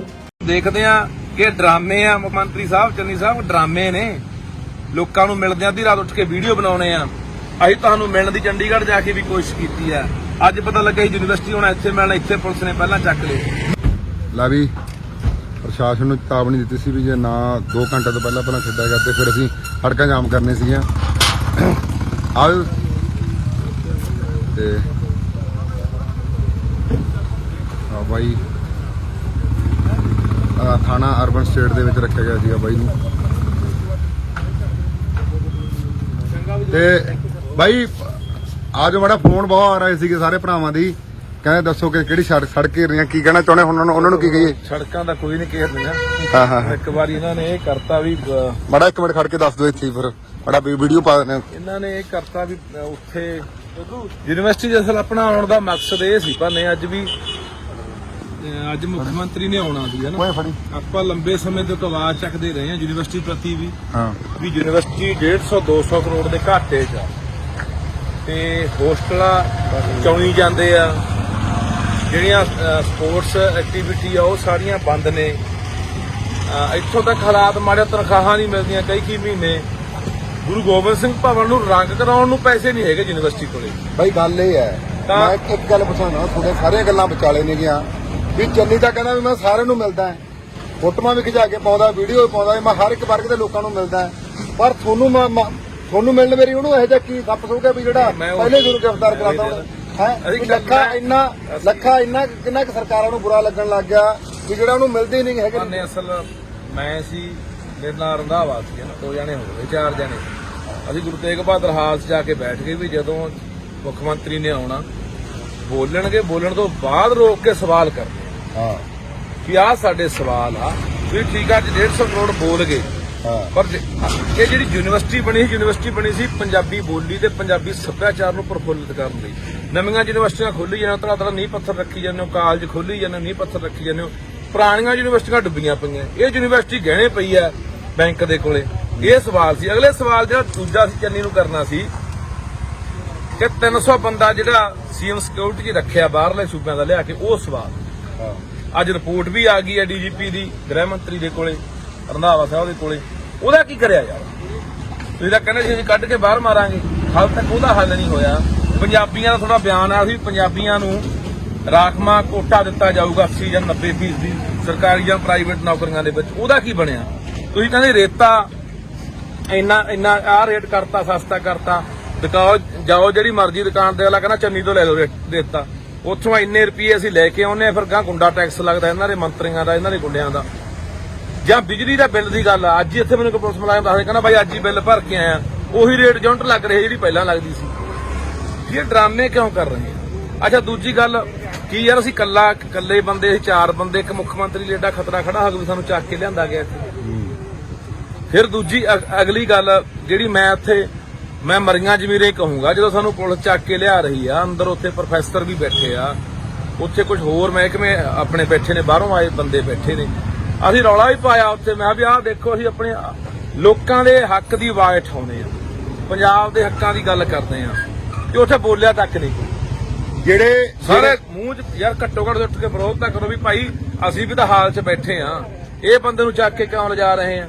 ਜਿਹੜੇ ਮੁੱਦੇ ਆਮ ਆਦਮੀ ਪਾਰਟੀ ਦੇ ਸ਼੍ਰੋਮਣੀ ਅਕਾਲੀ ਦਲ ਉਠਾਉਣ ਵਾਲੇ ਨੇਗੇ, ਉਹ ਬਾਈ ਲੱਖਾ ਠਾ ਰਿਹਾ। ਇਸ ਕਰਕੇ ਜਿਹੜੀ ਬਾਈ ਨੇ ਗੱਲ ਕਹੀ ਆ, ਅਸੀਂ ਕੋਈ ਬਾਈ ਆਪਦੇ ਕੰਮਾਂ ਲਈ ਨਹੀਂ ਲੜਦਾ ਫਿਰਦਾ, ਲੋਕਾਂ ਦੇ ਕੰਮਾਂ ਲਈ ਲੜਦਾ ਫਿਰਦਾ। ਇਸ ਕਰਕੇ ਅੱਜ ਜਿਹੜੇ ਸਾਡੇ ਚਾਹਣ ਵਾਲੇ ਭੈਣ ਭਰਾਵਾਂ ਦੇ ਬਹੁਤ ਬਾਈ ਫੋਨ ਆਏ, ਫੋਨ ਮੈਨੂੰ ਮੈਂ ਇਹੀ ਗੱਲ ਕਹੀ ਸੀ ਵੀ ਤੁਹਾਨੂੰ ਵੀਡੀਓ ਪਾ ਕੇ ਦੱਸਾਂਗੇ। ਜਿਹੜੇ ਭਰਾ ਉਹਨੂੰ ਕਹਿੰਦੇ ਸੀ ਉਹਨਾਂ ਨੂੰ ਤੁਸੀਂ ਜ਼ਰੂਰ ਦੱਸ ਦਿਓ, ਜਿਹੜੇ ਭਰਾ ਇੱਥੇ ਕਹਿੰਦੇ ਇਹਨਾਂ ਨੇ ਬਾਈ ਸਾਨੂੰ ਜਿਹੜੀ ਮਰਜ਼ੀ ਕਾਲ ਦੇ ਦਿਓ ਵੀ ਸੜਕ ਤੇ ਥਾਣਾ ਅਰਬਨ ਸਟੇਟ ਦੇ ਮੂਹਰੇ ਅਸੀਂ ਖੜੇ ਆ। ਇੱਥੋਂ ਇੱਕ ਵਾਰੀ ਸਾਨੂੰ ਇਹਨਾਂ ਨੇ, ਕਿਉਂਕਿ ਮੁੱਖ ਮੰਤਰੀ ਸਾਹਿਬ ਜਾ ਚੁੱਕੇ ਨੇ, ਉਦੋਂ ਬਾਅਦ ਇਹਨਾਂ ਨੇ ਛੱਡਤਾ। ਸੋ ਸਾਡਾ ਮਕਸਦ ਨਾ ਉੱਥੇ ਜਿੰਦਾਬਾਦ ਮੁਰਦਾਬਾਦ ਕਰਨ ਦਾ ਸੀਗਾ। ਅਸੀਂ ਸਿਰਫ, ਕਿਉਂਕਿ ਸਾਨੂੰ ਵੀ ਪਤਾ ਹੈ ਕਿ ਜਿੰਦਾਬਾਦ ਮੁਰਦਾਬਾਦ ਠੀਕ ਆ, ਦੁਖੀ ਹੋਏ ਲੋਕ ਕਰ ਰਹੇ ਨੇ, ਲਗਾਤਾਰ ਸਰਕਾਰ ਦਾ ਪਿੱਠ ਸਿਰਪਾ ਕਰ ਰਹੇ ਨੇ, ਪਰ ਤਰਕ ਨਾਲ ਅਸੀਂ ਆਪਣੀਆਂ ਗੱਲਾਂ ਰੱਖਣ ਗਏ ਸੀ, ਆਪਣੇ ਪੰਜਾਬ ਦੇ ਹੱਕਾਂ ਦੀ ਗੱਲ ਕਰਨ ਗਏ ਸੀ। ਤੇ ਇੱਕ ਪਾਸੇ ਪੰਜਾਬ ਦਾ ਮੁੱਖ ਮੰਤਰੀ ਚੰਨੀ ਸਾਹਿਬ ਕਹਿ ਰਿਹਾ ਕਿ ਮੈਂ ਦਿਨੇ ਵੀ ਮਿਲੂੰਗਾ ਲੋਕਾਂ ਨੂੰ, ਰਾਤ ਨੂੰ ਵੀ ਮਿਲੂੰਗਾ, ਮੈਂ ਘਰਾਂ ਜਾ ਕੇ ਮਿਲੂੰਗਾ, ਮੇਰੇ ਤੱਕ ਬਹੁਤ ਪਹੁੰਚ ਕਰਨੀ ਸੌਖੀ ਆ, ਮੈਂ ਆਮ ਬੰਦਾ, ਮੈਂ ਸਧਾਰਨ ਬੰਦਾ, ਮੈਂ ਹੇਠੋਂ ਉੱਠਿਆ ਹੋਇਆ ਬੰਦਾ। ਉਸੇ ਮੁੱਖ ਮੰਤਰੀ ਨੂੰ ਜਦੋਂ ਅਸੀਂ ਮਿਲਣ ਜਾਂਦੇ ਆ, ਕੋਈ ਮੰਗ ਰੱਖਣ ਜਾਂਦੇ ਆ, ਉਦੋਂ ਪੁਲ ਚੱਕ ਕੇ ਸਾਡੇ ਨਾਲ ਆਹ ਵਤੀਰਾ ਕਰਦੇ ਆ। ਪਰ ਹੋਰ ਦੇਖੋ, ਇੱਥੇ ਨਹੀਂ ਖੜੀ ਗੱਲ ਰਾਜ, ਅੰਦਰ ਗੁਰੂ ਤੇਗ ਬਹਾਦਰ ਹਾਲ ਦੇ ਅੰਦਰ ਜਦੋਂ ਬੈਠੇ ਸੀ ਨਾ ਸਾਰੇ ਲੋਕ, ਸਾਰਿਆਂ ਨੂੰ ਅੰਦਰ ਇਹ ਅਨਾਉਂਸਮੈਂਟ ਕੀਤੀ ਗਈ ਕਿ ਹੈਗਾ ਵੀ ਆਪਣੇ ਫੋਨ ਬੰਦ ਕਰ ਲਓ, ਕੋਈ ਵੀਡੀਓ ਨਹੀਂ ਬਣਾਉਣੀ, ਕੋਈ ਬੰਦਾ ਉੱਠ ਕੇ ਮੁੱਖ ਮੰਤਰੀ ਨੂੰ ਸਵਾਲ ਨਹੀਂ ਕਰੂਗਾ। ਇਹ ਡੈਮੋਕ੍ਰੇਸੀ ਹੈ, ਲੋਕਤੰਤਰ ਹੈ। ਇੱਕ ਪਾਸੇ ਮੁੱਖ ਮੰਤਰੀ ਕਹਿੰਦਾ ਮੈਂ ਸੋਡਾ ਹੈ, ਕੋਈ ਕਰੋ ਗੱਲ, ਕੋਈ ਕਰੋ ਸਵਾਲ, ਕੋਈ ਰੱਖੋ ਮੇਰੇ ਅੱਗੇ ਗੱਲ, ਆ ਕੇ ਮੈਨੂੰ ਮਿਲੋ। ਦੂਜੇ ਪਾਸੇ ਤੁਹਾਡੀ ਪੁਲਿਸ ਤੇ ਹਦਾਇਤ ਕਰਦੀ ਹੈ ਯੂਨੀਵਰਸਿਟੀ ਦੇ ਅੰਦਰ। ਦੇਖੋ ਯੂਨੀਵਰਸਿਟੀ ਦੇ ਵਿੱਚ ਕੋਈ ਇਹ ਨਹੀਂ ਵੀ ਉੱਥੇ ਕੋਈ ਆਮ, ਮਤਲਬ ਕਿ ਆਪਾਂ ਕਹਿ ਦਈਏ ਬਿਲਕੁਲ ਅਨਪੜ੍ਹ ਬੰਦੇ ਬੈਠੇ ਨੇ ਯਾਰ, ਵੀ ਰੌਲਾ ਪਾ ਦੇਣਗੇ ਬਿਨਾਂ ਗੱਲ, ਵੀ ਗੱਲ ਦਾ ਨਹੀਂ ਪਤਾ ਹੋਣਾ। ਸਮਝਦਾਰ ਪੜ੍ਹੇ ਲਿਖੇ ਬੁੱਧੀਜੀਵੀ ਲੋਕ ਬੈਠੇ ਆ, ਜਿਨ੍ਹਾਂ ਨੂੰ ਪਤਾ ਕਿ ਤਰਕ ਨਾਲ ਗੱਲ ਕਰਨੀ ਹੈ, ਦਲੀਲ ਨਾਲ ਗੱਲ ਕਰਨੀ ਹੈ। ਉਹਨਾਂ ਨੂੰ ਇਹ ਕਿਹਾ ਜਾ ਰਿਹਾ ਪੁਲਿਸ ਵੱਲੋਂ ਵੀ ਫੋਨ ਕਰ ਦਿਓ ਬੰਦ, ਕੋਈ ਸਵਾਲ ਨਹੀਂ ਕਰੂਗਾ, ਮੁੱਖ ਮੰਤਰੀ ਬੋਲ ਕੇ ਜਾਣਗੇ। ਕਿਉਂ ਸਵਾਲ ਨਾ ਕਰਗੇ ਬਈ? ਬਈ ਇੱਕ ਜ਼ਿਆਦਾ ਹੀ ਆ ਗੱਲ ਸਵਾਲ ਵਾਲੀ। ਤੂੰ ਜਿਵੇਂ ਇਹ ਆਪਣੀ ਹਾਲ ਦੇ ਵਿੱਚ ਕਮੇਟੀਆਂ ਕਰਦੇ ਹੁੰਦੇ ਨੇ, ਬਾਦਲ ਵੀ ਕਰਦਾ, ਕਾਂਗਰਸੀ ਵੀ ਕਰਦੇ ਨੇ, ਆਮ ਆਦਮੀ ਪਾਰਟੀ ਵਾਲੇ ਵੀ ਕਰਦੇ ਨੇ, ਕੀ ਜਿਹੜਾ ਉਹ ਮੈਚ ਦਾ ਫੜਾਉਂਦੇ ਨੇ ਕਿ ਉਹ ਆਪਦੇ ਬੰਦੇ ਨੂੰ ਫੜਾ ਕੇ ਉਹ ਪੁੱਛ ਲੈਂਦਾ ਸਵਾਲ ਜਾਏ, ਉਹ ਵੀ ਇਹ ਬਹੁਤ ਬੜਾ ਡਰਾਮਾ ਹੋ ਰਿਹਾ। ਜਦੋਂ ਉਹਨਾਂ ਨੂੰ ਸਵਾਲ ਕੋਈ ਪੁੱਛਣਾ, ਪੁਲਿਸ ਨੂੰ ਵੀ ਕਿਹਾ ਸੀ ਵੀ ਐਡਾ ਲੱਖਾ ਕੱਲਾ ਥੋੜੀ ਖਤਰਾ ਖੜਾ ਹੋ ਗਿਆ ਮੁੱਖ ਮੰਤਰੀ ਲਈ। ਇੱਥੇ ਤਾਂ ਹਜ਼ਾਰਾਂ ਬੰਦੇ ਹੋਰ ਵੀ ਹਾਲ 'ਚ ਬੈਠੇ ਨੇ, ਇੱਥੇ ਤਾਂ ਹਜ਼ਾਰਾਂ ਪੁਲਿਸ ਵਾਲੇ ਲੱਗੇ ਖੜੇ ਆ, ਕੀ ਲੱਖਾ ਕੱਲਾ ਮੁੱਖ ਮੰਤਰੀ ਨੂੰ ਮੂੰਹ ਥੋੜੀ ਪਾ ਜੂਗਾ।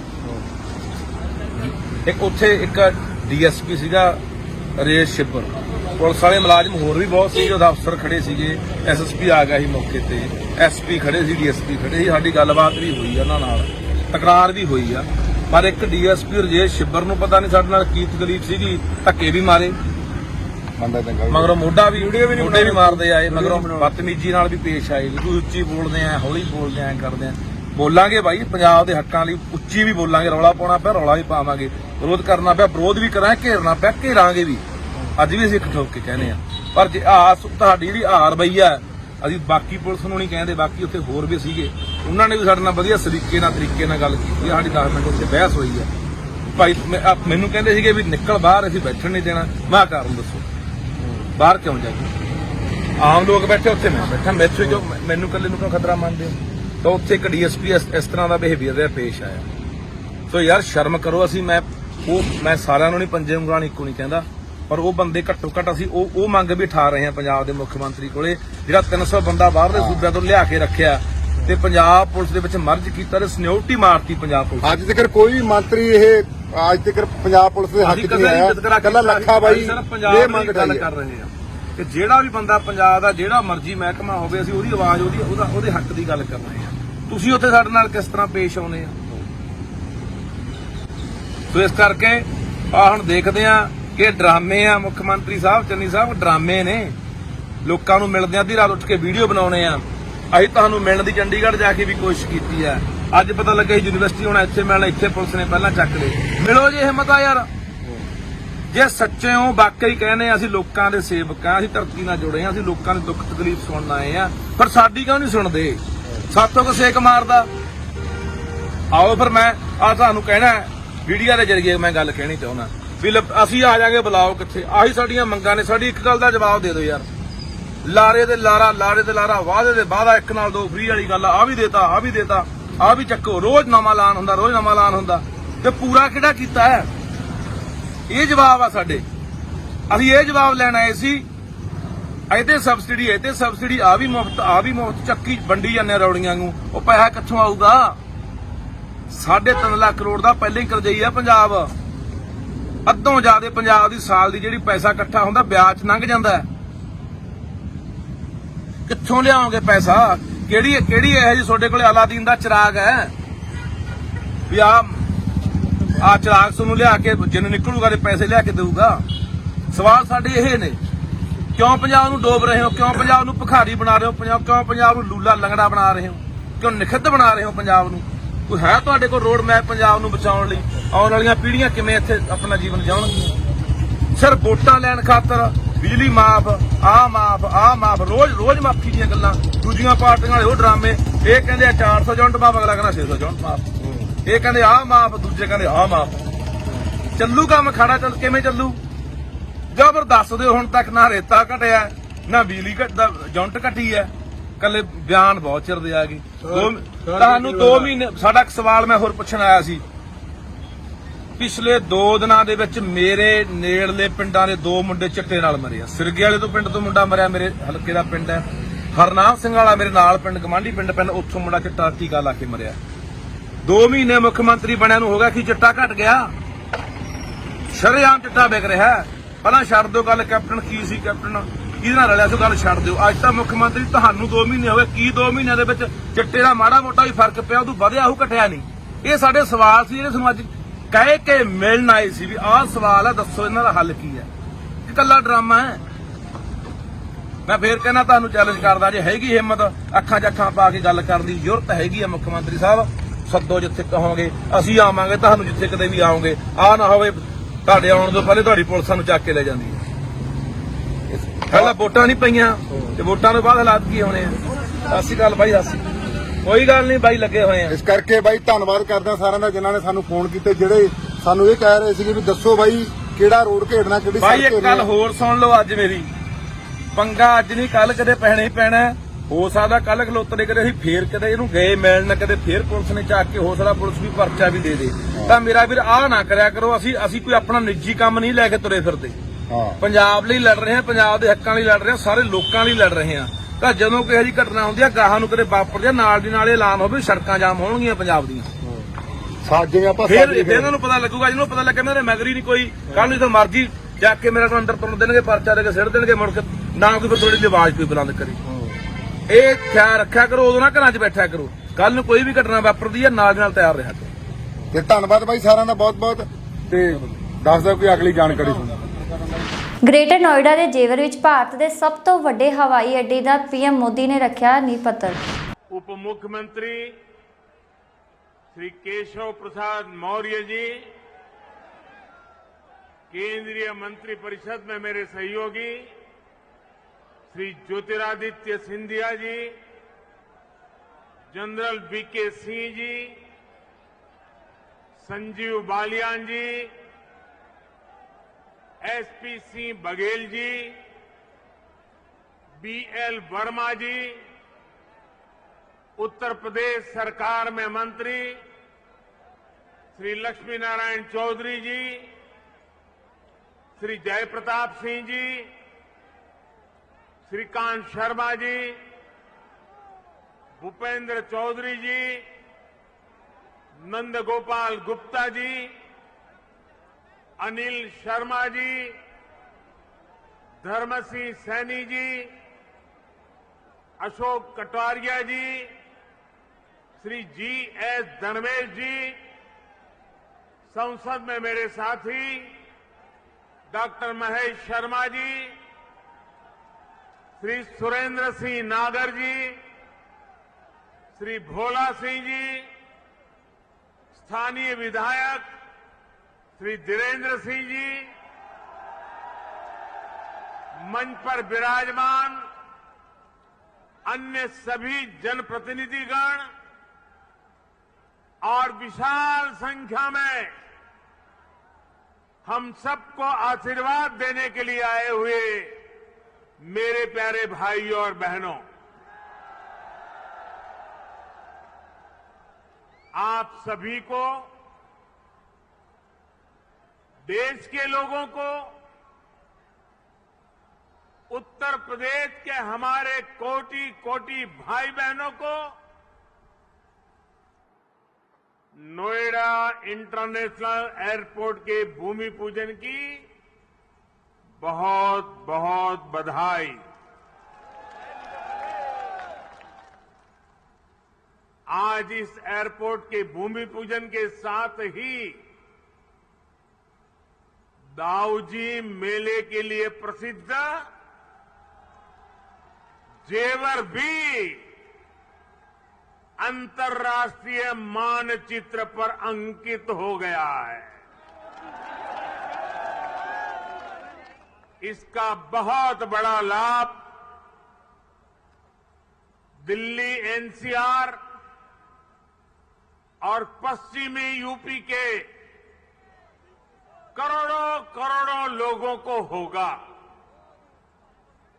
मैं इसके लिए आप सभी को, पूरे देश को बधाई देता हूं। साथियों, 21वीं सदी का नया भारत आज एक से बढ़कर एक बेहतरीन आधुनिक इंफ्रास्ट्रक्चर का निर्माण कर रहा है। बेहतर सड़कें, बेहतर रेल नेटवर्क, बेहतर एयरपोर्ट, ये सिर्फ इंफ्रास्ट्रक्चर प्रोजेक्ट्स ही नहीं होते, बल्कि ये पूरे क्षेत्र का कायाकल्प कर देते हैं, लोगों का जीवन पूरी तरह से बदल देते हैं। गरीब हो या मध्यम वर्ग, किसान हो या व्यापारी, मजदूर हो या उद्यमी, हर किसी को इसका बहुत बहुत लाभ मिलता है। इंफ्रास्ट्रक्चर प्रोजेक्ट्स की ताकत और बढ़ जाती है जब उनके साथ सीमलेस कनेक्टिविटी हो, लास्ट माइल कनेक्टिविटी हो। नोएडा इंटरनेशनल एयरपोर्ट कनेक्टिविटी की दृष्टि से भी एक बेहतरीन मॉडल बनेगा। यहां आने जाने के लिए टैक्सी से लेकर मेट्रो और रेल तक हर तरह की कनेक्टिविटी होगी। एयरपोर्ट से निकलते ही आप सीधे यमुना एक्सप्रेस वे पर आ सकते हैं। Noida, greater Noida express way तक जा सकते हैं। यूपी, दिल्ली, हरियाणा कहीं भी जाना है तो थोड़ी सी देर में पेरिफेरल एक्सप्रेस वे पहुंच सकते हैं। और अब तो दिल्ली मुंबई एक्सप्रेस वे भी तैयार होने वाला है। उससे भी अनेकों शहरों तक पहुंचना आसान हो जाएगा। यही नहीं, यहां से डेडिकेटेड फ्रेट कॉरिडोर के लिए भी सीधी कनेक्टिविटी होगी। एक तरह से नोएडा इंटरनेशनल एयरपोर्ट उत्तरी भारत का लॉजिस्टिक गेटवे बनेगा। ये इस पूरे क्षेत्र को नेशनल गतिशक्ति मास्टर प्लान का एक सशक्त प्रतिबिंब बनाएगा। साथियों, आज देश में जितनी तेजी से एविएशन सेक्टर में वृद्धि हो रही है, जिस तेजी से भारतीय कंपनियां सैकड़ों नए विमानों को खरीद रही है, उनके लिए भी नोएडा इंटरनेशनल एयरपोर्ट की बहुत बड़ी भूमिका होगी। ये एयरपोर्ट विमानों के रखरखाव, रिपेयर और ऑपरेशन का भी देश का सबसे बड़ा सेंटर होगा। यहां 40 एकड़ में maintenance, repair and overhaul MRO सुविधा बनेगी, जो देश विदेश के विमानों को सर्विस देगी और सैकड़ों युवाओं को रोजगार उपलब्ध कराएगी। आप कल्पना कीजिए, आज भी हम अपने 85% विमानों को MRO सेवा के लिए विदेश भेजते हैं और इस काम के पीछे हर वर्ष 15,000 करोड़ रुपए खर्च होते हैं। 30,000 करोड़ में ये प्रोजेक्ट बनने वाला है। सिर्फ रिपेयरिंग के लिए हर वर्ष 15,000 करोड़ बाहर जाता है। हजारों करोड़ रुपए खर्च होते हैं, जिसका अधिकांश हिस्सा दूसरे देशों को जाता है। अब ये एयरपोर्ट इस स्थिति को भी बदलने में मदद करेगा। भाइयों और बहनों, इस एयरपोर्ट के माध्यम से पहली बार देश में integrated multi modal cargo hub की इसकी भी कल्पना साकार हो रही है। इससे इस पूरे क्षेत्र के विकास को एक नई गति मिलेगी, एक नई उड़ान मिलेगी। हम सभी ये जानते हैं कि जिन राज्यों की सीमा समंदर से सटी होती है, उनके लिए बंदरगाह, पोर्ट बहुत बड़े एसेट होते हैं। विकास के लिए उसकी एक बहुत बड़ी ताकत काम आती है। लेकिन यूपी जैसे लैंडलॉक्ड राज्यों के लिए यही भूमिका एयरपोर्ट की होती है। यहां अलीगढ़, मथुरा, मेरठ, आगरा, बिजनौर, मुरादाबाद, बरेली ऐसे अनेकों औद्योगिक क्षेत्र हैं। यहां सर्विस सेक्टर का बड़ा इकोसिस्टम भी है और एग्रीकल्चर सेक्टर में भी पश्चिमी उत्तर प्रदेश की अहम हिस्सेदारी है। अब इन क्षेत्रों का सामर्थ्य भी बहुत ज्यादा बढ़ जाएगा। इसलिए ये इंटरनेशनल एयरपोर्ट एक्सपोर्ट के एक बहुत बड़े केंद्र को अंतर्राष्ट्रीय बाजारों से सीधे कनेक्ट करेगा। अब यहां के किसान साथी, विशेष रूप से छोटे किसान, फल, सब्जी, मछली जैसी जल्दी खराब होने वाली उपज को सीधे एक्सपोर्ट कर पाएंगे। हमारे जो खुर्जा क्षेत्र के कलाकार हैं, मेरठ की स्पोर्ट्स इंडस्ट्री है, सहारनपुर का फर्नीचर है, मुरादाबाद का पीतल उद्योग है, आगरा का फुटवियर और पैठा है, पश्चिमी यूपी के अनेक एमएसएमईज को भी विदेशी मार्केट तक पहुंचने में अब और आसानी होगी। साथियों, किसी भी क्षेत्र में एयरपोर्ट के आने से परिवर्तन का एक ऐसा चक्र शुरू होता है जो चारों दिशाओं को लाभ पहुंचाता है। हवाई अड्डे के निर्माण के दौरान रोजगार के हजारों अवसर बनते हैं।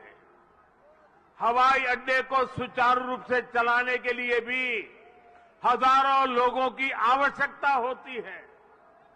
पश्चिमी यूपी के हजारों लोगों को ये एयरपोर्ट नए रोजगार भी देगा। राजधानी के पास होने से पहले ऐसे क्षेत्रों को एयरपोर्ट जैसी सुविधाओं से नहीं जोड़ा जाता था। माना जाता था कि दिल्ली में तो एयरपोर्ट और दूसरी सुविधाएं है ही। हमने इस सोच को बदला। आज देखिए, हमने हिंडन एयरपोर्ट को यात्री सेवाओं के लिए चालू किया। इसी प्रकार हरियाणा के हिसार में भी एयरपोर्ट पर तेजी से काम चल रहा है। भाइयों और बहनों, जब एयर कनेक्टिविटी बढ़ती है तो टूरिज्म भी उतना ही ज्यादा फलता फूलता है। हम सभी ने देखा है कि माता वैष्णो देवी की यात्रा हो या फिर केदारनाथ यात्रा, हेलीकॉप्टर सेवा से जुड़ने के बाद वहां श्रद्धालुओं की संख्या में निरंतर बढ़ोतरी हो रही है। पश्चिमी यूपी के ਇਹ ਸਨ ਅੱਜ ਦੀਆਂ ਮੁੱਖ ਖਬਰਾਂ ਤੇ ਮੈਨੂੰ ਮਨਪ੍ਰੀਤ ਕੌਰ ਨੂੰ ਦਿਓ ਇਜਾਜ਼ਤ। ਹੋਰ ਵਧੇਰੇ ਖਬਰਾਂ ਲਈ ਜੁੜੇ ਰਹੋ ਇੰਡੀਆ ਪਲੱਸ USA ਦੇ ਨਾਲ।